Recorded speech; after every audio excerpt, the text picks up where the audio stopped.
Hi, I'm Mukti Masih. I'm a freelance content writer and I'm listed among the top 10 content writers of India. But today I'm not here to brag about my success because success is not worth bragging about. What's really important is to talk about failures. So I want to recall the time in 2004-2005 when I was quitting India's biggest media house, the Times of India, as a journalist. I made it to the Times of India at a very young age. So when I was quitting, everybody around me thought it was foolish to quit it. And for the first time, I felt so trapped in my own success. I started to despise success so much. So I quit the Times of India anyway.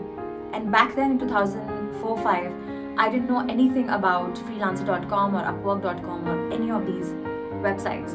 And so I had to find work on my own. And for the first 6 months, I just had like one assignment.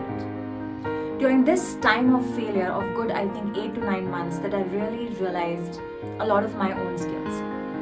And in order to find work, I tried to find out various ways of marketing my own writing, to find out clients and all of those things. Something that I had not discovered at all during my so-called success with the Times of India.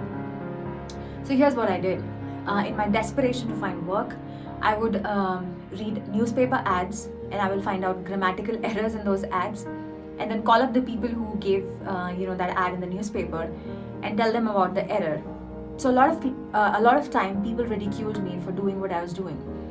But eventually my success rate became like really obvious, and then through several seasons of failure, I finally found it to be a very good marketing method to find more work. And I realize now when I look back, it's been 13 years of freelance of writing and 10 years of freelance content writing.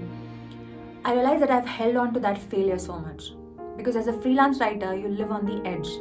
Every month, you don't have a fixed amount that is being credited to your account. So you have to constantly keep finding work for yourself. And every time I'm stuck, every time I feel lost, I go back and recall that period of failure that helped me evolve as a better professional and as a better person. I always hold on to that failure more than my success. It does not mean that I've never had any other seasons of failure after that. I've had, in fact, several one of those. But those seasons of failures are dearer to me than my own success right now. So here's what I want to tell you today. It is okay to talk about failures. Let's all talk about failures. I'm so glad that I'm associated with Failure Talks. I encourage you to do that also. Let's make failure really cool. Let's talk about failures now.